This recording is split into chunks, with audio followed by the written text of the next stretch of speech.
Hello there, and welcome to Women's Business. My name is Dr. Marianne Shallcross Smith, known to most as Dr. Daycare, and this is my co-host, Aimee Vogel. We'd like to welcome you to our mentoring program designed to educate our community on issues facing working women. We will be speaking to our guests in the areas art, sciences, health, education, law, medicine, politics, community service, military, and business. The goal of the show is to provide information that comes only from personal experience and to pass this information down to our daughters, nieces, neighbors, family, and friends. Much of the content will relate to the guest speaker's journey in their profession, what they have learned most about this process, and what they wished they had known before this journey began. Since women-owned businesses are the fastest growing sector of our economy, my guests will close with what lesson they would like to pass on to the viewing audience.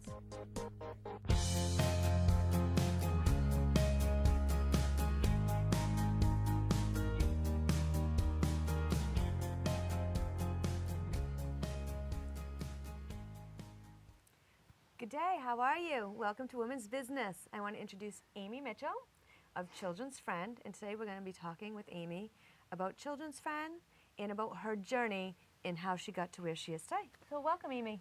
Thank you so much. Thanks for having me here. Two Aimees.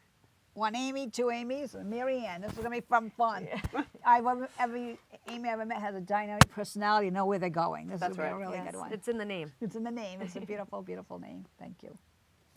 So tell us a little bit about yourself, what you'd like the people who are watching to know about you. So a little bit about myself. Wow. I've been here in Rhode Island for about 10 years. Mm-hmm. I came here specifically to work at Children's Friend. I came from Western Massachusetts. Oh, wow. My They background. recruited you in? Sorry? They recruited you? Yeah. All right. My background is in clinical social work, and prior to coming here, I spent just about 8 years working on a child and adolescent inpatient unit. And that was my huge passion in life. I am a very social justice oriented person, a big advocate, a bit of a disruptor, a bit of an innovator. That's good. And I spent years on the unit watching kids come in to inpatient care, which is ostensibly one of the worst moments for a child and their family. And I remember one situation specific where a 5-year-old boy had been admitted, and he had been picked up by the city bus in the reaches of Western Massachusetts. Didn't have any clothes on, came into our unit, and I spent months working with him trying to put things back together. Trying to figure out how to connect him with other people, figure out how to get the situation stable for him. And that's what really propelled me to come to Rhode Island. Wow. And specifically to Children's Friend. And it was this idea that in the early years, in that prenatal to 5 period, some of the most powerful things can happen. And it can transform a child and a family's life and send them on a very different trajectory. So I left 8 years of inpatient care to come to the early childhood world. Wow. Yay! Not necessarily knowing a ton about the early childhood world. Just the experience you've had, which is huge. Yes, yes. So it was very much mission-driven work for me. It's very much my value in terms of trying to figure out how to make a difference in a child and a family's life. I like the mission part you had just said, and you know, people are watching, the child was only 5 years old, dropped off at your door. Come on, only 5 years on this earth. But you know, from an early childhood perspective, that's 5 long years in a little 5-year-old's life. You got to go back a whole lot and undo or try and figure it out as they would as a young child to get them to the next step. That is beautiful, beautiful work. That's beautiful work. My gosh. It's what gets me up every day. I get so that. people say, I totally get why that. do you go to work? Every day. I get up to make that not happen. That That's my goal. 5-year-old in your life just connected. That's so beautiful. That's beautiful. And how are you enjoying early childhood now? Early childhood is a blast. Isn't it? It's an incredible field. It's amazing.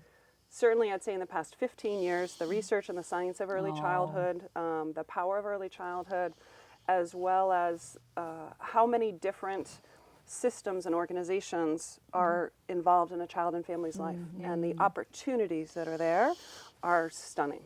Yes. They're very stunning. How you get to achieve those opportunities are not always stunning, but they're an incredible journey and an incredible process, which I very much enjoy. You know, it is. I started an early child when I was 20 because I had my son, and it's amazing that going into it, you don't realize it's like the only babies. But guess what? They are young children who have so much they can learn even within the first weeks of month if they have that opportunity to be shared with them. It's amazing what goes on the first 5 years of life. It's amazing. And it's all the research that you just talked about, and it's all changed, and it really brings the brain development forward. It's an amazing, amazing feel. I mean, I could tell you a passion too for it. Yeah, one of the projects that we have is a collaboration with childcare partners, specifically with infants and toddlers. And this idea that, 85% of that child's brain is formed by the age of 3. And here you have some of the most impactful women working with children, and they're simultaneously some of the most underrated, undervalued. And a big part of my work has been to say, you are changing that child's life more than anyone else. Absolutely. And it's kind of high time that they get those accolades and they start to feel that about themselves and feel how powerful their work is and how incredible it is. How can we do that? Do you have any ideas we can share to people, like how we can really get the accolades to people in early child, especially in the infant toddler profession? I think one of the most important things is that we've got to change our whole notion of this is about babysitting. Ah, yes. Right? This isn't babysitting. Thank you, Aimee. This is incredibly profound work, and the relationships that are being built at that time are incredible. So we have to see it as an investment, and we have to really work on parity. So early childhood teachers will often head to pre-K. They won't be as involved in childcare, or they won't be as involved in Head Start or infant toddler. Well, that's for the folks that are less experienced or who have less degrees. Yes. And so I think one of the things that we need to do is start telling the story of the folks who have made a commitment to infants and toddlers, and highlight them and highlight their work in a different way, so that we can really show other people how important it is. Because it's not easy work. I go to the sites at least once a month to all of them, and I go into some of these infant rooms, and it is amazing what these teachers are doing. Like, they know those babies, they know how to develop those babies, they just know everything about them, and I feel we don't appreciate it enough, as you said, because you just think, oh, that's their job, but no, that's more than their job. That's their passion, that's their livelihood. They love those children, and in the toddler rooms as well, and we all know toddlers are excited and running, and they're just running around, and those teachers are running and it's amazing how much pride they put into their work. And I agree. People associate with babysitting. How hard can it be? Oh, it's difficult work, and it takes patience. They need more gratitude. And I feel like we've lost that a little bit along the way. You know what always amazes me is when you walk into an infant room and the teachers know the cry. They know the cry, like, or like the child really needs help, and the way they just have a conversation with that child, it's amazing how they can draw them right out and redirect them. Infant teachers and toddler teachers are an amazing, amazing group of people. And I'll say it again, you just said it, Aimee just said it too. Aimee said it, it's not babysitting.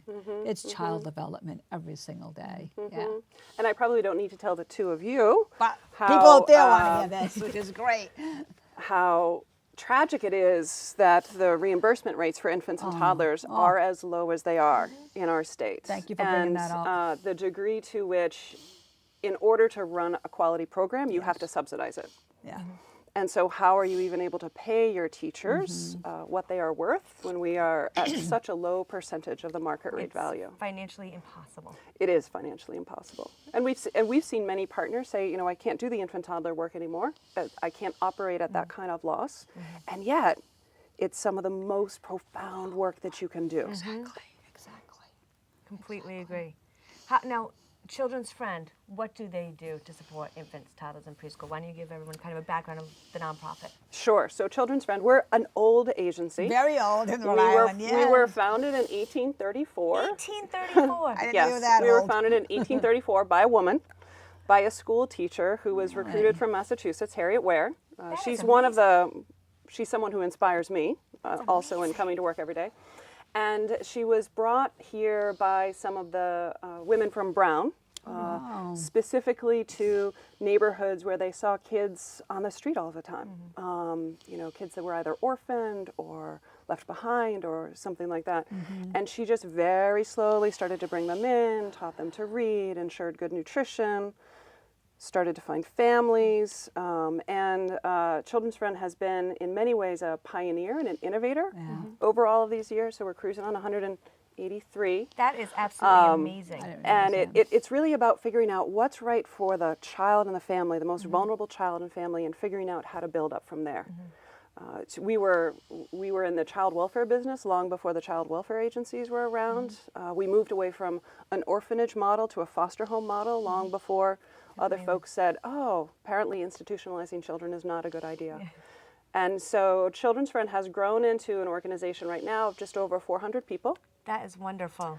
It's really a great, I do love working at Children's Friend. A nonprofit, it's amazing that a nonprofit has lasted 183 years. That's because you have, phenomenal. you know, there's a board and there's volunteers and there's employees, and then you have to, that is absolutely amazing. And it sounds like you guys are a driving force of why things change sometimes. Yes. Going from orphanage to foster homes, and the infant toddler perspective that maybe doesn't have enough concentration on it right now. Yes. So that's amazing. And so we have quite a comprehensive array of early childhood services. We do home visiting with families that are substance affected and involved in child welfare. We do foster care. We do adoption. We have clinical services, early intervention, WIC services. That's awesome.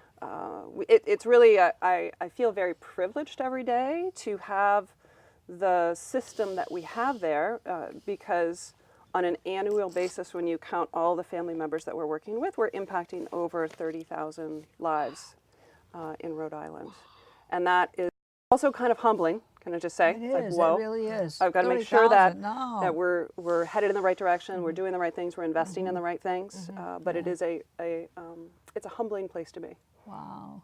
That's incredible. So if you could go back into your life, maybe when you were a young child, who kind of inspired you to be where you are today? Anyone out there that you can, grandma or neighbor? So people that know me are going to find this really funny, but I didn't speak up a lot. In fact, I really didn't start speaking up for myself. I was a very quiet child, a very quiet high schooler, a very quiet college person. Wow. And it wasn't until I hit my master's degree that I started to embrace that process of figuring out who I was and how I could lead and how I could impact change.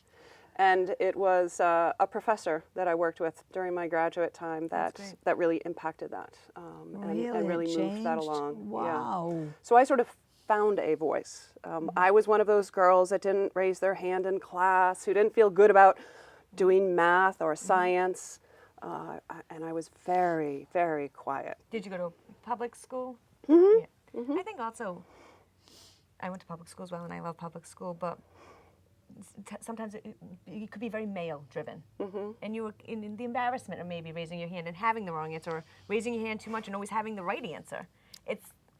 It can set you back as a woman sometimes, or as a female in a teenage life, that you sit back and don't speak, even though you have the knowledge to speak. But I think you're right. I think independent women takes them a little bit longer to get that voice, because they know they have it. It's just getting it out, because it's not easy to just to say, okay, yeah, no, I know this answer. And the reaction of others is what I think sometimes women, or actually I'm going to say girls, because they're young. You know? And I'll take that all the way back to those wonderful infant toddler teachers when I'm going through my child development there. When the children were out there just toddling around at 15 months old, they didn't have pacifiers in their mouth. From a child development perspective, pacifiers are only for the crib, to give that child, male or female, a voice. Let that child speak. When that little child says, cup, cup, cup, we reflect and say, absolutely, you want a cup of milk, you want a cup of juice. It's like, once again, just empowering that voice at a very, very, very young age. So I always want to bring it back to infant, toddler, early childhood development. But what did that professor do to change you? Like, what did he say or do? Or was it the course you were taking? Yeah, no, it was a woman. And she did two things. One is she kind of gave me permission to have a voice. Cool. And also influenced me in terms of how I listen. Okay. So I spend a tremendous amount of time watching, listening, and observing, and listening for what's not being said, as much as what's being said. And she helped me figure out how to live in what at times is a contradictory space for women in leadership roles. It is. So it's that contradictory space of being collaborative or conciliatory. You know, how do you want to frame it? How do you want to understand it? And also learning to be comfortable with a strong voice. Yes. And again, those people that know me are probably giggling a little bit. Like, wow. Your secret's out now. The Cox secret is Cable. out. It hasn't always been there. Free access Cox Cable. Aimee puts out her secret. Yep, That's yep. cool. Wow. And so it was really with her guidance, and she was in a leadership role at the school. Watching her, listening to her, and being able to speak with her about how she was handling the things that she was, helped me get a framework for how I wanted to be as a woman impacting the world. You know, we've come a long way. I don't want to be like we have as women, and I'm so excited even for our grandchildren, or my grandchildren are growing up. Every day they're being empowered more and more, especially as a young girl or you know, in leadership, because I think sometimes our generations have been the forefront. I know many women before us, but I think we're really making ground in many, many ways so we can feel comfortable. I said, like you said earlier, Aimee, sometimes you're in that class, you got that answer, but you look around the room and the voice is not there. So yeah, we are getting there. We are getting there. I would like to say we're there. We just got to continue to nurture and grow it. I really believe that. Yes. Do you have a mentor? And if not, would you like one? Or do you suggest one to people who are out there listening to your journey? I currently am receiving executive coaching. I think executive coaching that was a good question to ask. This is is just great. the greatest thing in the world. Yeah.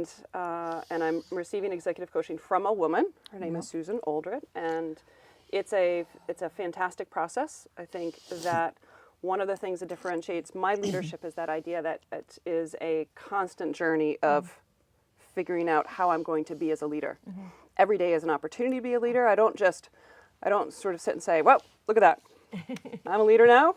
You all just need to listen to me. Not that easy, huh? It's a constant process. It's a process of becoming, and having that opportunity to have executive coaching, which is supported by our organization, is really a fantastic thing. Tell us a little bit about the executive coaching. If anyone's interested in getting involved, how would they go about it? So with executive coaching, you typically put together a plan. So the first step of executive coaching is going to be a 360 feedback process. Oh, wow. I like where that. there are surveys that go out to my colleagues, to my boss, to the people that I report to. Yep. There's also been some surveys. There's been a great value survey that sort of say, you know, what are the strengths that you lead with in situations? And then it's a really formalized process where we establish 3 goals that I'm working on. Yeah. She typically sends me little homework assignments during the week. I just got a list of homework assignments on Monday. And what it has you do is it has you differently pay attention to how you're doing your work and look for different opportunities and really develop it. I think that humility in leadership is really important, and that leaders who have just suddenly decided that that's it, I don't need that anymore, have closed an incredible door of influence and impact. So I love to constantly learn. Is there anything that you've learned so far in the process that you're surprised that you've learned about yourself, or anything that's happened that you're like, wow, I didn't realize that's the way I lead, positively? Do you know? Yeah, I don't know that if it's anything as surprising as it very much clarified. And so one of the greatest things that come out on the surveys is having a strong sense of social justice. Wow. So for me, That's a compliment. it's paying attention to that, because I will admit it can get a little fierce sometimes. My social justice thing. It's passion. It's passion. I It's like passion. it. It's commitment. I get that. And so I think it's paying attention to that more, and then figuring out how to balance it. One of the phrases I've learned and I'm working on is this notion of the golden mean, right? Where you find just the right balance between these different ways of engaging your leadership skills. And we talk about leadership, it's so evolving, and I know you're going to get this piece, is like, it's so individualized. How you would do it with Mary wouldn't be how you would do it with Jose. It's amazing. It's like you said earlier, it's like you got to listen to all those things that aren't being said and understand that person from where they're coming from, and then hopefully get them to the next step. leadership's its own profession. It is. It really is. It very much is. Yes, and, it is. And looking at how teams work together and what different folks Yes. on your teams bring to something, Yep. how you can accentuate that, how you manage the tensions that come up on your team Yes. with people that have different styles. Yes. Leadership takes a lot of work and it takes a lot of reflection. A lot of reflection. You really got to know a lot, as you know, a lot about yourself, or you're not going to be able to lead. I truly believe that. Yeah. And you can't be you can afraid see that to gift fail. that you have. That you definitely have that gift. Yeah, you can't be afraid to say, "Wow, I totally screwed that up." Good for It you. happens all the time. And figure out what to do with that and how do you get feedback from people, because the fact is that you are going to screw up. You can't be human. perfect, and if you aren't taking those kinds of risks, then perhaps you're not facilitating the kind of change that you're wanting to impact. Just the way you said that, and it's a lot of leaders don't see it that way, and I truly hear it and see it that way. It's okay to, I screwed up. I did try, I really wanted to go in this way, and I hoped it was going to go this way, and I know a lot of time was involved, but we just got to like redefine it. Yeah. And to be able to say that is huge. That's huge. There's we developed at the agency a leadership group called Take the Lead Really? for our supervisors and managers.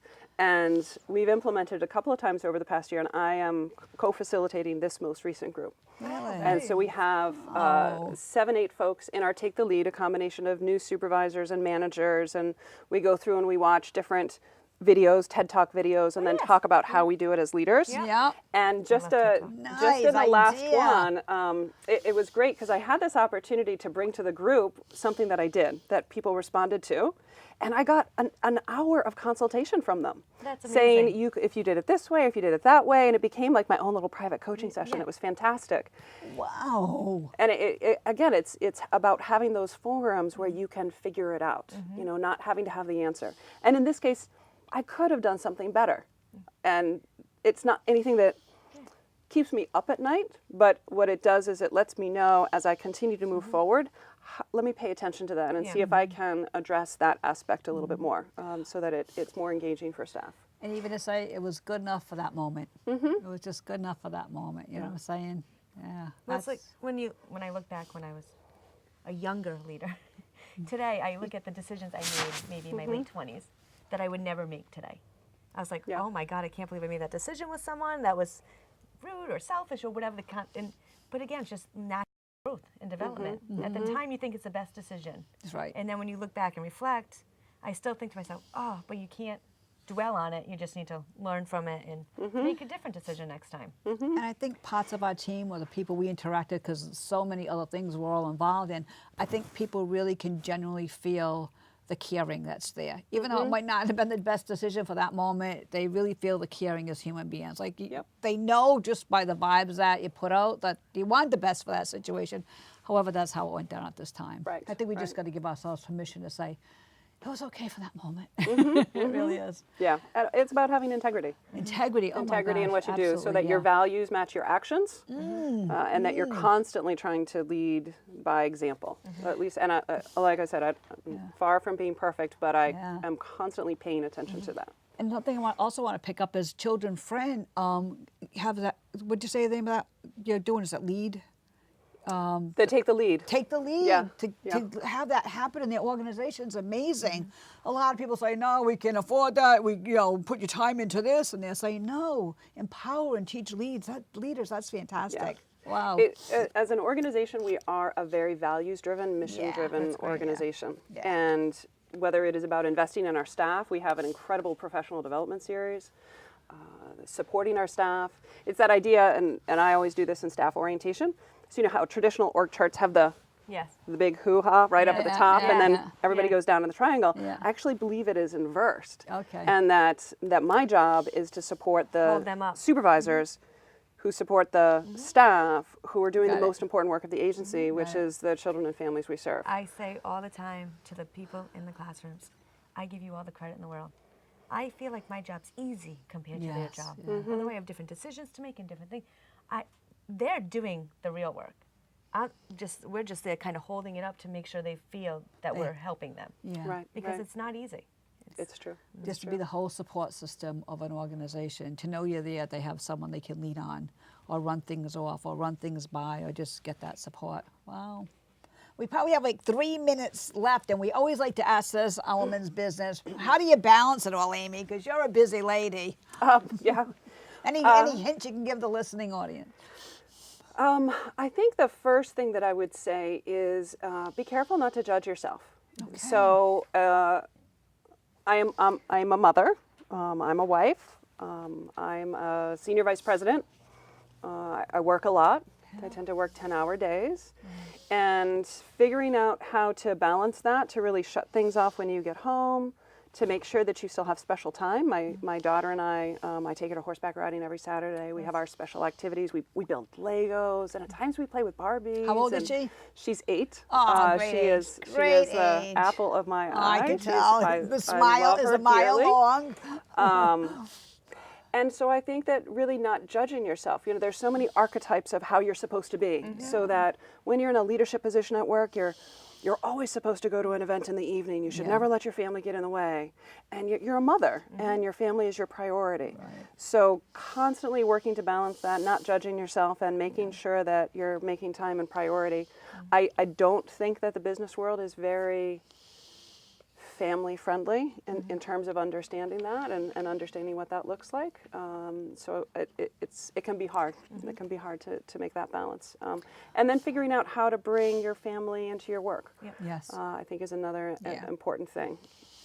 Like you're having the fundraiser, which is a walk run. Yes. It's a great family sponsored event. Yes. Great place to have your daughter walk with you. Yes, Yeah. yes. And my family comes with me each year. It's on April 29th at Roger Williams. It's a great time. There's bouncy houses, there's face painting, there's all sorts of things, and then there's a walk run. So it's one of our big events that we do during the year. And it's a great time.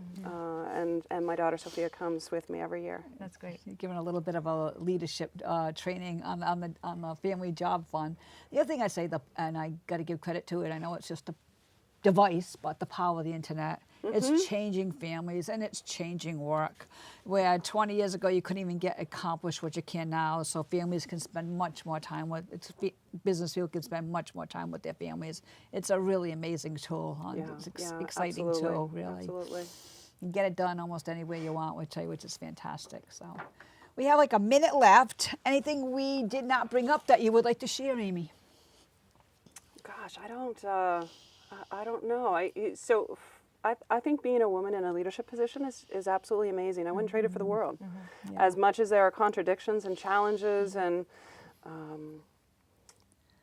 you always get feedback of how you need to be different or you should do this differently. I really I lean into it. You know, that notion from Sheryl Sandberg.